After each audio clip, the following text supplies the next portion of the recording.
une personne n'a pas des traits pervers assez prononcés, elle n'a aucune chance d'arriver à des positions de responsabilité au sommet de la hiérarchie.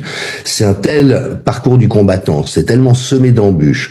Il faut vivre tellement de trahisons, il faut mettre en échec tellement de personnes avec lesquelles on est en compétition que les pervers ont un avantage compétitif absolument manifeste.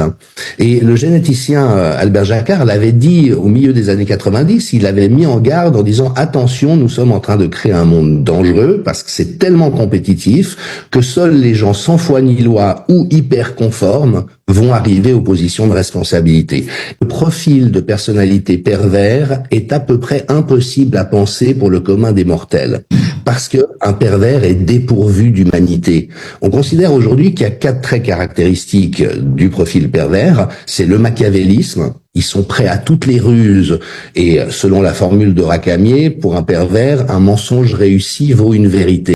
Donc, tous les journalistes qui ont été en même temps pour rester dans l'actualité. Il n'a aucune loyauté envers la parole qu'il donne, c'est juste pour obtenir quelque chose de quelqu'un.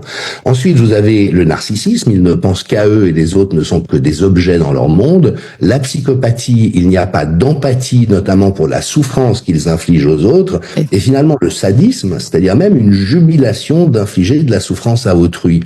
Et c'est tellement éloigné de notre cœur d'humanité que la plupart des gens face à un pervers n'arrivent pas à identifier la réalité de ce à quoi ils font face, parce que on accorde toujours le bénéfice du doute à l'autre. Rien n'est tout blanc ou tout noir, chacun a ses raisons, peut-être qu'il a dit ça pour... Vous voyez, on exonère la personne en question en trouvant des bonnes raisons de ne pas voir ce qui existe, et puis les pervers travaillent aussi beaucoup à mettre en échec notre intuition.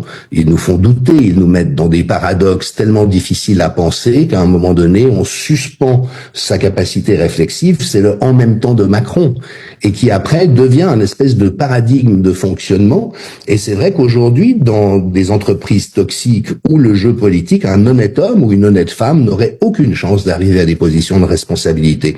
Donc il y a un élément systémique qui doit déboucher sur une réflexion politologique à l'échelle de la société. Est-ce que c'est les systèmes de gouvernance que nous voulons que ceux qui promeuvent inévitablement des personnalités très fortement toxiques à leur tête?